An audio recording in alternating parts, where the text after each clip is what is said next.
la plus belle du monde.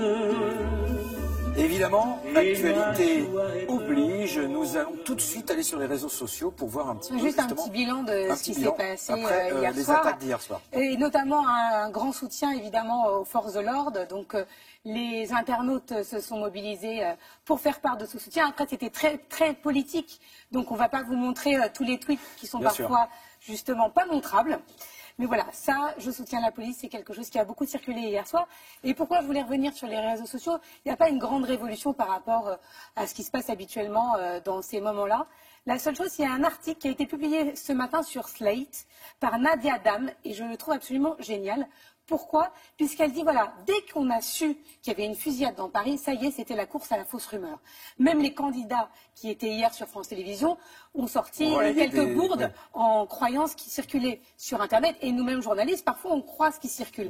Donc, elle réexplique tout le mécanisme en disant attention aux fausses rumeurs, regardez ce qui s'est passé encore hier soir, attention aux photos, on ne le citera pas, un magazine qui a publié la photo d'un homme à terre, évitez quand vous voyez ça de la faire suivre à votre tour. Donc c'est un bon petit vadémécum voilà, à lire, et on mettra bien sûr le lien de cet article sur nos propres réseaux sociaux. Bien entendu, vadémécum, voilà. C'est un mot qui compte triple. Au Japon maintenant, on va jouer au volet, mais alors, avec des robots. C'est pas un dentifrice, vadémécum? Non, pardon.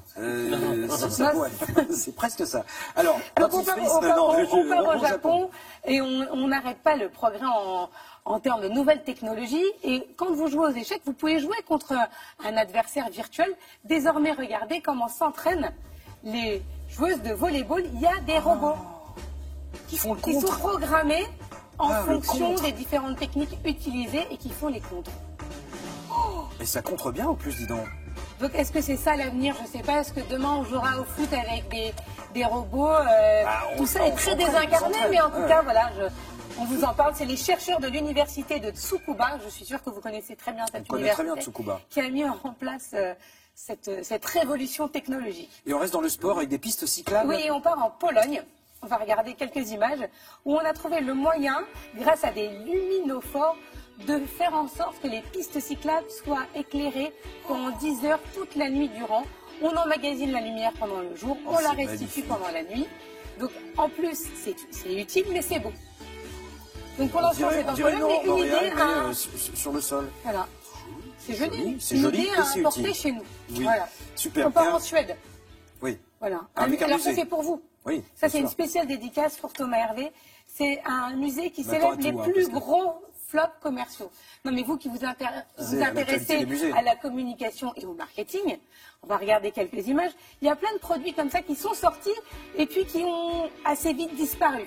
Donc Colgate, la marque de dentifrice, a sorti des lasagnes. Ça a existé. Ah bon? Ah oui. Ça, c'est un téléphone qui fait jeu vidéo mais qui n'a pas marché. Ouais. Vous avez le Newton, oui. C'était le précurseur de l'iPad. Et le jeu de société de Donald Trump. Voilà, ça a plutôt bien marché. On a Coca-Cola qui a sorti un Coca, on regardera quelques images, qui s'appelle le Coca Black, voilà, qui n'a pas du tout marché non plus. C'était avant le zéro. C'est marrant parce que c'est des trucs qui ont marché, mais après. Parce que Coca-Cola noir, le zéro, il est noir. Mais là, celui-là, il y avait du café à l'intérieur. Et il y avait le parfum Harley Davidson, évidemment, je pense que vous ne l'avez plus. Enfin, on termine avec un petit film d'animation. Ah oui, un film d'animation canadien absolument génial qui met en avant tout l'artisanat.